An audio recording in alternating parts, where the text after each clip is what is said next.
नमस्ते, मैं तन्मय केतकर। इस चैनल के अगले वीडियो में आप सभी का स्वागत है। पिछले कुछ दिनों से ये चैनल एक्टिव नहीं था और न ही मैं इस चैनल पे रेगुलरली वीडियोस अपलोड कर पा रहा था। फिर भी आप सबका प्यार इस चैनल को लगातार मिलता रहा, जिसके चलते इस चैनल ने 500 सब्सक्राइबर का जो अंक है वो पूरा किया है। उसी के साथ आप में से बहुत लोगों ने इस चैनल के वीडियो के कमेंट्स में अपने अपने सवाल और अपने अपनी समस्याएं रखी है। आप में से जिन्होंने ये चैनल देखा है, इसके वीडियोस देखे हैं और उसके संदर्भ में अपने अपने सवाल पूछे हैं, उन सवालों का जवाब आपको भी मिले और आपके जैसे सवाल किसी और के अगर मन में हो तो उनको भी उन सवालों का जवाब मिल जाए, ये ध्यान में रखें। अभी हम इस चैनल पे सवाल जवाब के वीडियोस शुरू कर रहे हैं। उसी कड़ी का ये एक पहला वीडियो है। इस वीडियो में या इसके आगे के सवाल जवाब के वीडियो में आपके द्वारा पूछे गए जितने भी सवाल है या प्रश्न है, उनमें से कुछ चुने हुए प्रश्नों का उत्तर देने का मैं प्रयास करूंगा। आशा है कि इसके पहले के वीडियो को आपने जितना प्यार दिया, उतना या उससे भी ज़्यादा प्यार इस नए सवाल जवाब वीडियो को आपके द्वारा दिया जाएगा। तो सवाल जवाब का पहला वीडियो शुरू करते हैं। पहला सवाल है कि अगर 11 महीने का एग्रीमेंट नोटरी होता है तो वो वैलिड होता है क्या?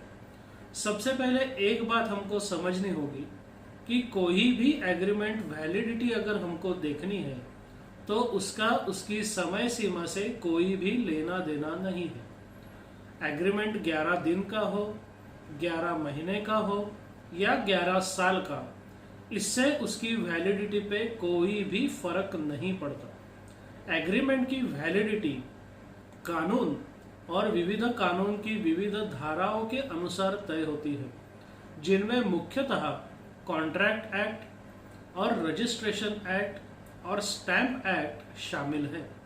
अगर हमको कोई भी एग्रीमेंट या उसकी वैलिडिटी चेक करनी है तो वो कॉन्ट्रैक्ट एक्ट, स्टैम्प एक्ट और रजिस्ट्रेशन एक्ट में जितनी धाराएं हैं उनकी पूर्तता करने वाला होना चाहिए।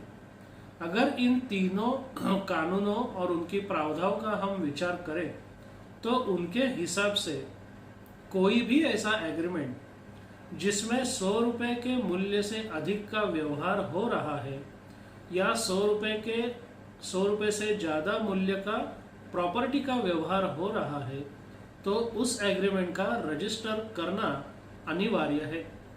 जब तक ऐसा एग्रीमेंट रजिस्टर्ड नहीं होता तब तक वो एग्रीमेंट पूरी तरह वैलिड नहीं माना जाएगा।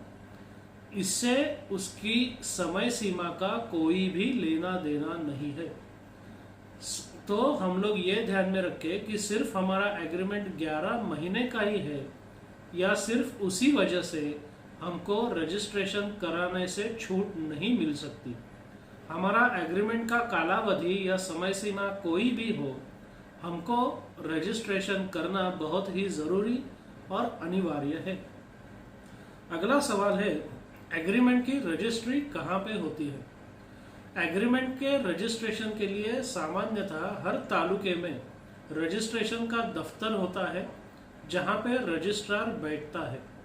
तो आपको जिस प्रॉपर्टी के संदर्भ में एग्रीमेंट रजिस्टर करवाना है, वो प्रॉपर्टी जिस तालुके में है उस तालुके के रजिस्ट्रेशन ऑफिस में जाके आप अपना एग्रीमेंट रजिस्टर करवा सकते हो। कई बार ऐसा होता है कि एक तालुके में एक से अधिक रजिस्ट्रेशन ऑफिसेस होते हैं, तो ऐसी हालत में आप तालुके में जितने रजिस्ट्रेशन ऑफिसेस हैं उनमें से किसी भी एक ऑफिस में अपना रजिस्ट्रेशन करवा सकते हो। अगला सवाल है, नोटरी एग्रीमेंट जो हो चुका है उसका रजिस्ट्रेशन हो सकता है क्या? ये कानूनतः असंभव या मुश्किल है, क्योंकि अगर आपको एग्रीमेंट का रजिस्ट्रेशन करना है तो उस पर आपको स्टैम्प ड्यूटी भरनी है, उस पर सिग्नेचर करना है और आपका सिग्नेचर जो है वो स्टैम्प ड्यूटी भरने के बाद में करना अपेक्षित है या अनिवार्य है। तो जो एग्रीमेंट पहले ही हो चुका है या जिस पर पहले ही साइन हो चुका है उस पे अभी ना तो स्टैम्प ड्यूटी भर सकती है, और अगर स्टैम्प ड्यूटी उस पर नहीं भरी जा सकती तो उसके रजिस्ट्रेशन होने का कोई सवाल ही नहीं उठता, क्योंकि जब तक स्टैम्प ड्यूटी हम लोग नहीं भरते तब तक किसी भी एग्रीमेंट का रजिस्ट्रेशन लगभग नामुमकिन है। तो हम लोग ये समझ के चले कि जो एग्रीमेंट हो चुके हैं, चाहे वो नोटरी किए हो या कुछ भी न किया हो, सिर्फ दस्तखत किए हो, तो उन एग्रीमेंट का भविष्य में या कुछ कालांतर बाद रजिस्ट्रेशन होना लगभग नामुमकिन है। अगला सवाल है, सेल एग्रीमेंट कब तक वैलिड होता है? अभी एग्रीमेंट फॉर सेल और सेल डीड ऐसे उसमें दो प्रकार है। एग्रीमेंट फॉर सेल का मतलब अगर हम आम भाषा में समझे तो ये होता है एंगेजमेंट, जिसकी बाद में शादी होती है, और सेल डीड का मतलब है शादी होना, मतलब एक दूसरे के साथ वो कानूनी तरीके से बंध जाना।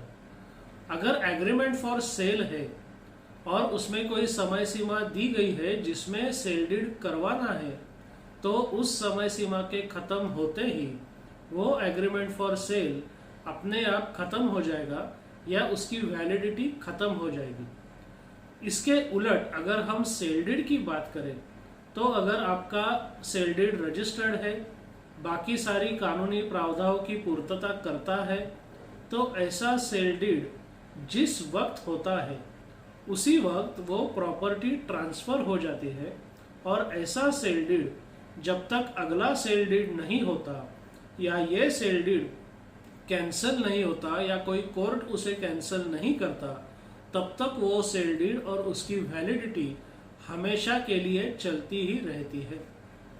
आज हमने कुछ सवालों के जवाब जानने के प्रयास किए।